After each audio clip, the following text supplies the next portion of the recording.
Today, for the 15th time, we are again wobbling off on a bit of a tangent. I previously did a video where I talked about my problem with prayer. It just seemed, if Christianity was true, then prayer still seemed like a little bit silly. But in the process of doing the video, I think I've sort of worked out I'm kind of okay with that. In that video, though, I alluded to a second problem I have, which we're going to tackle today. And that's something that I can only think of, the only way I can think of to refer to it is the responsibility paradox.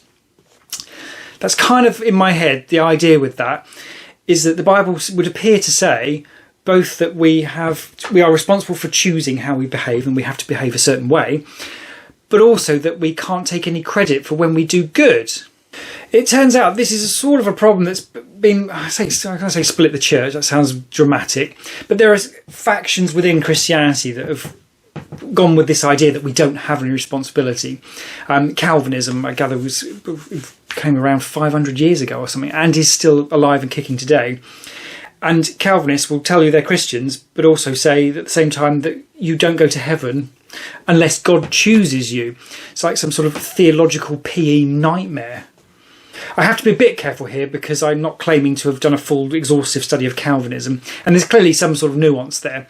But the claim around responsibility from Calvinism sounds ridiculous, and to be fair, a little bit unbiblical, and in Christian terms, surely, if you have a doctrine that's not based on something in the Bible, then by definition it has to be made up, I think.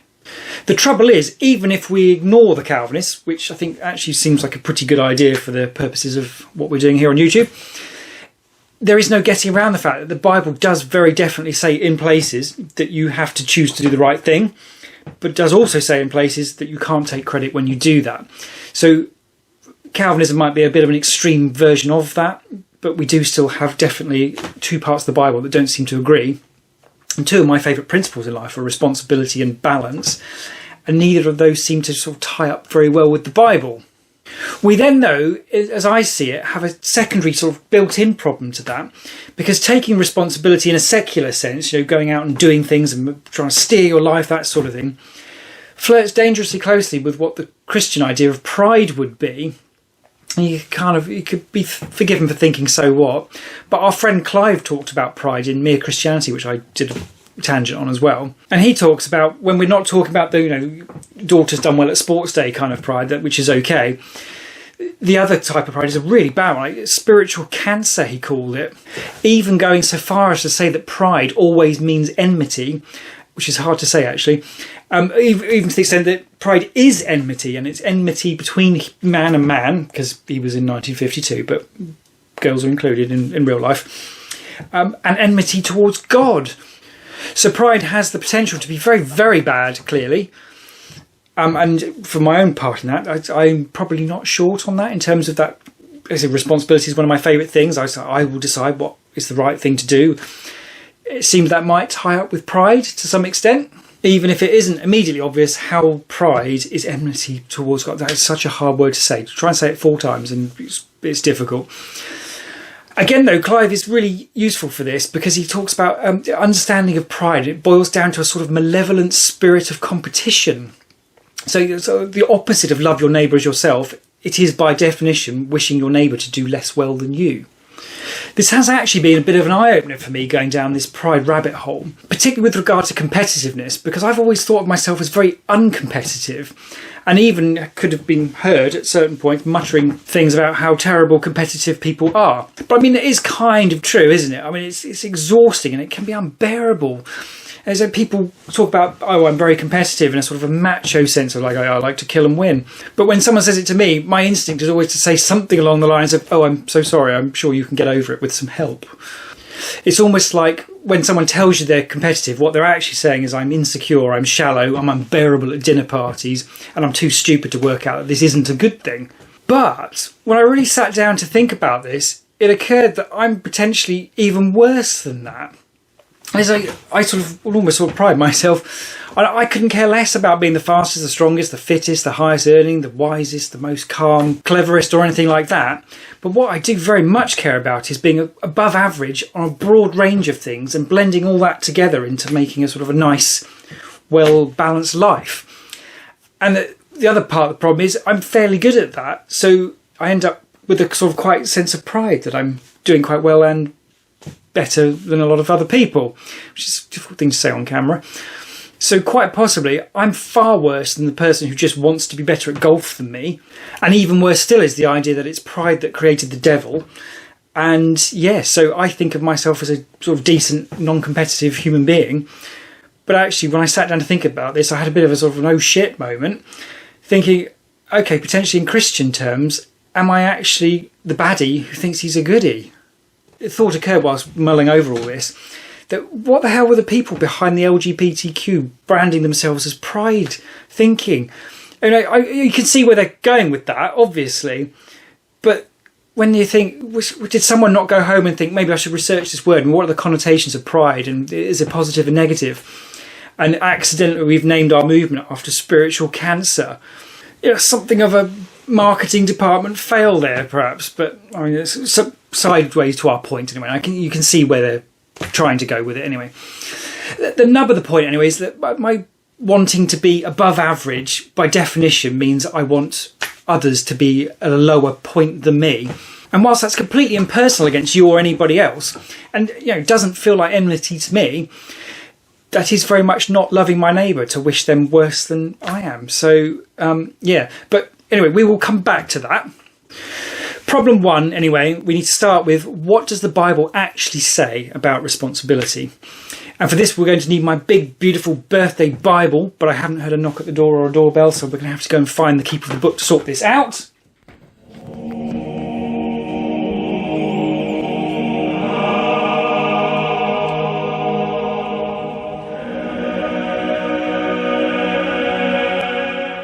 First up here, we have Jesus saying in Matthew 22, verse 37, love God with all your heart and love your neighbour as yourself. Pretty clear there's a standard of conduct required of us there. Remembering to factor in that this is love as a verb concept. It's not, you don't have to feel warm and fuzzy about your neighbour. You just have to wish them well or wish the best for them. And therefore this is an imperative of action which confirms we have autonomy over what we actually do. Because there's no point telling you how to behave if you can't choose to do that anyway. So autonomy is established there. On the flip side though, we have things like Ephesians 2 verse 8, which says, by grace we are saved through faith. And this is not from ourselves, but is a gift from God. We also have in Deuteronomy chapter 8, verse 17, you may say to yourself, my power and the strength of my hands have produced this wealth for me. But remember the Lord your God, for it is he who gives you the ability to produce wealth. Now here is oddly where I found myself slightly surprised, because over the 2.5 years, whatever it is so far reading the Old Testament, I've really built up this idea in my head that is the idea of this paradox, that we can't take any credit. But then looking up all these passages and putting them together in a sort of presentation, as it were, I think I've sort of arrived at what seems like a fairly obvious answer. I'm telling you, this doing a YouTube project for this Bible thing has been great, actually, in that sense. If you sit down and read a book, I would have missed all this. But actually, when you sit down and then try and pull something together to present it elsewhere, I guess it's the difference between reading and studying, and it's just proving a very good approach. And interestingly, it does raise the question, the idea of this whole idea of read the Bible in a year. This would seem to suggest that's not potentially a very good idea. Anyway, I commented on a post on Instagram, because I'm on there now promoting my channel, just trying to get some more conversation going on this, because it's the most interesting thing I do, as I've said. And there's this lady, Rachel Green Taylor, who posts these interesting quotes and all the rest of it. And I commented on a post of hers with a question, and I couldn't believe it, she actually responded. And I didn't get her answer at the time. This was probably 6 weeks ago, 8 weeks ago, something like that. But she replied to my comment saying, responsibility isn't about earning righteousness, it's about stewarding grace. I mean, you can see why I had trouble getting that, can't you? I mean, it takes a little while of percolating on that, because it's not obvious from that what that really means. I mean, you just look at it and it's like, I understand each of those words, but put them together in a sentence and I'm like, what? So, as an example to try and illustrate the process I went through, I have a speedboat. It's old, a bit crap, it breaks all the time, it stresses me out, it's worth about 50p and it's a total bugger to park. I generally don't tell people I have this, because even if you have an old banger of a boat, you can't help but have a speedboat, and you end up coming off as a bit of an arsehole, can't you? So even if it has a stupid name because you let an 8-year-old name it, it's not something you particularly want to broadcast, but it's particularly useful for this example, so that's why I'm doing it here. But it was let out of the bag inadvertently by someone else at one point that I had this thing, and the person who was on the receiving end of hearing this, in response from her, which sort of stuck with me, was, "You're so lucky." Now, this will tie up really well with the idea of pride later on, because I am very much embracing the fact that I'm one of the luckiest people to have ever lived, based on virtue of the fact I wasn't born 5,000 years ago, or in Ukraine, or the Middle East, or with disability or brain damage, and good enough health to get to at least my mid-ish 40s. But my instinctive reaction on being told I was lucky wasn't to agree for all those reasons I just gave, that I do genuinely feel lucky for, but to say, because I worked my butt off to earn that boat and to basically enjoy all the stresses of owning it. Seriously, don't buy a boat. So in that context, I'm a very long way from considering I'm lucky. I'm a big believer that, by and large, most people, if they really wanted to go and have all that joy of boat ownership, then they could. If you really want to set that priority and endure all the problems that go with that, then you could do it. For the most part, though, I think people don't, either because they don't care about having a boat, which is a wonderful blessing, or they just don't want to pay the price of doing that, which is the graft and the stress. But in sitting down to plan this video, the obvious truth emerges that they're both true. As in, I made the choices that led me down the road to the nightmare of boat ownership, but life, as it were, put me in the position of being able to make those choices. Or if we put it in a Christian context, if we assume for a moment that God does exist, God gave me the opportunity to do many things, and one of those things I spent that opportunity on was owning Boaty McBoatface. But then whether that was the right thing to do or not is a very interesting question, but one for another day. Putting that back fully into a Christian context, and again assuming that God does exist, it seems, as Rachel was putting it, the grace of God put the idea into my head that I should look at this stuff maybe 5 years ago, something like that. And I took the suggestion as far as buying a Bible and putting it on that shelf, and that was pretty much it. So you might frame that as I was given a little nudge, which I basically ignored and went boat shopping instead. But then I was given a second nudge maybe 3 years ago, something like that. And this one was a bigger nudge, and then compounding on top of the earlier nudge, I went a bit further than I needed to and bought another Bible so it was big enough I could actually read it, and then set about this ridiculous YouTube project. But the point is, I couldn't have made that choice to do that unless God had given me the nudge, I think.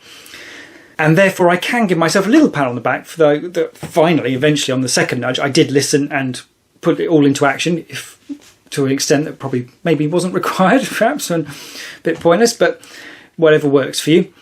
But I can't also think that I'm really clever for thinking the idea to do all this, because I couldn't have been put in that position unless God had given me the nudge to do it in the first place. Something like that, I think.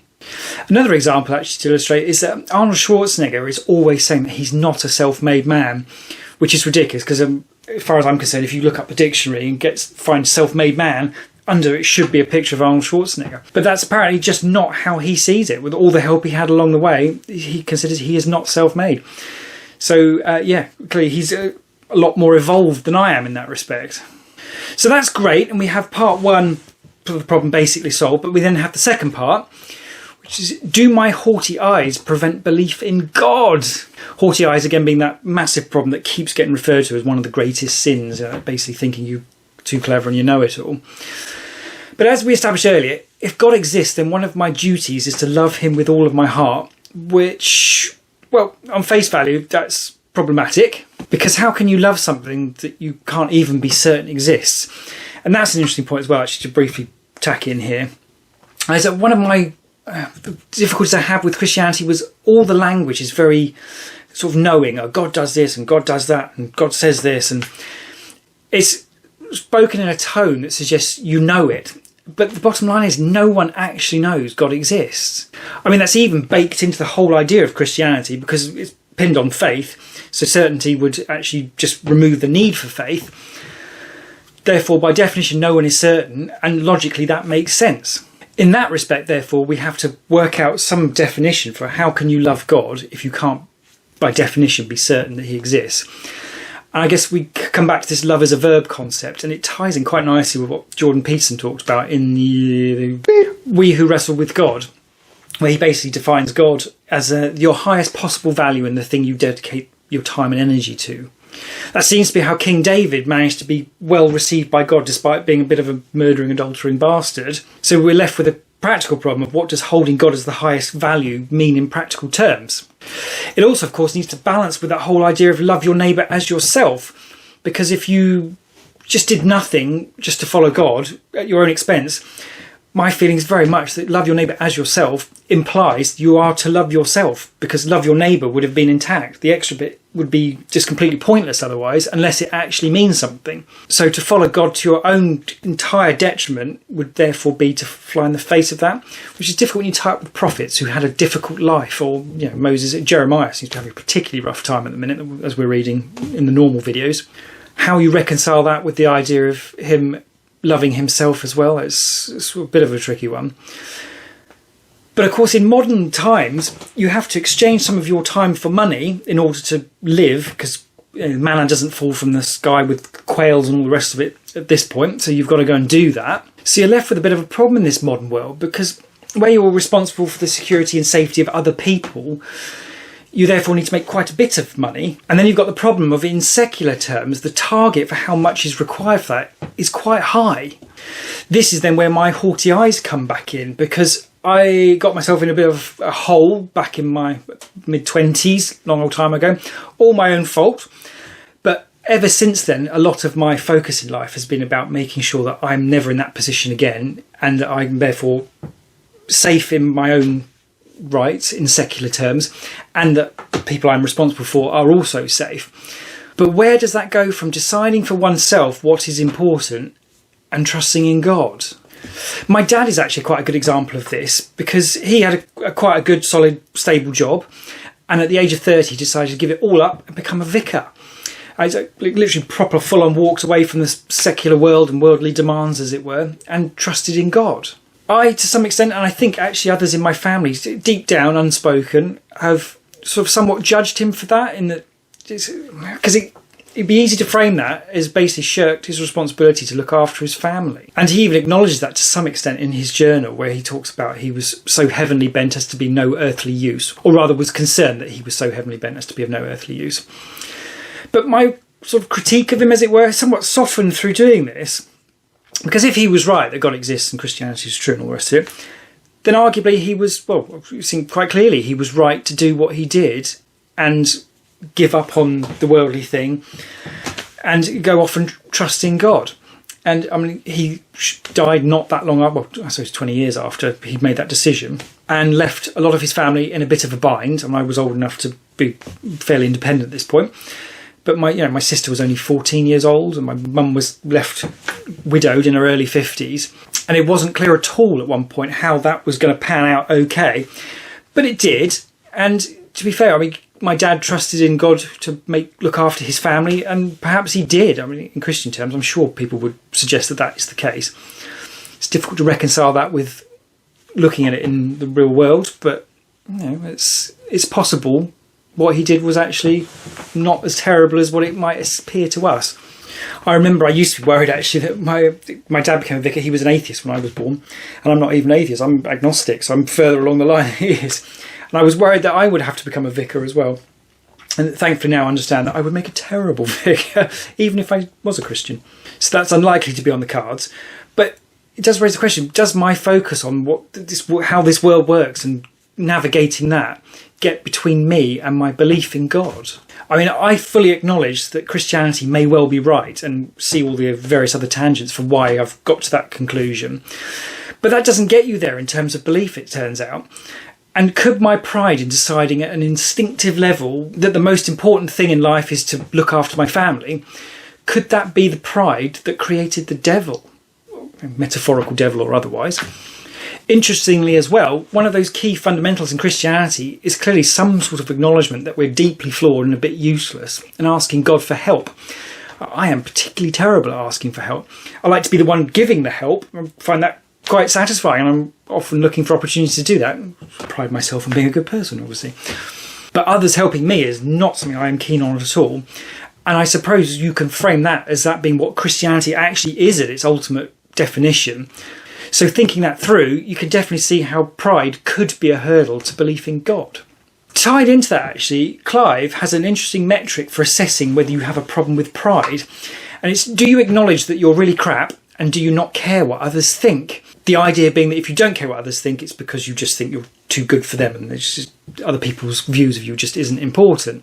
That's sort of backwards for me, because I generally don't care what other people think, but I think of that as being basically I'm at peace with the stuff I'm rubbish at, and there's plenty of stuff I'm terrible at and do wrong and all the rest of it, and I'm doing my best to rectify that where I think I need to rectify that. Bride again. But I'm fairly relaxed, and so I sort of feel like that should be okay. But I loathe that whole idea of you are enough, man. It's like, no, you're not. So by definition, you can't possibly be. I mean, unless you're 105 on your deathbed and you've done a pretty good job, maybe then you've got a shot at saying, okay, I basically did the best I could. But for the rest of us, by definition, we're in progress. So you can't be saying you're enough, because enough suggests you don't need to do any more. But we all do. So, yeah, I sort of hate that idea. And a lot of my life is that sort of idea of, okay, what's the next step, and trying to do that and trying to shape that myself, hence haughty eyes. Of course, as well, that's just in secular terms. I mean, the whole idea of not being enough, secularly speaking, is even worse than the idea of the Christian idea that by very definitely not enough, because you can't earn your way into heaven. But I guess I suppose that Christianity has the flip upside to that you're already saved and you just got to take it. So, yeah, I suppose good news, bad news situation there. Another bit there, and it's deeply uncomfortable to disagree with C.S. Lewis on anything, but he talks about a test of pride being to have a low opinion of yourself. But my feeling is that would conflict with the love your neighbour as yourself thing. And I feel like a better way to frame that is having a sort of balanced, firm and pragmatic view of yourself, that you do need to improve. Kind of the way you might for a child. When my daughter tidied her room this morning, it was a bit of a crap job, quite frankly. But she's 11, so, in the context of that situation, you're going to need to do better, but you are making good progress. So, it's not having a low opinion of her tidying ability, it's having a realistic opinion that she's developing and is improving, but has some way to go. The idea would just be sort of having that sort of parental view of whether you're enough sort of thing, or how you're doing, but directed to oneself. That's probably a good way of looking at the love your neighbour as yourself. Treat yourself as if you were someone you were responsible for looking after, which I think is another Jordan Peterson idea. And a great way of looking at that, I think.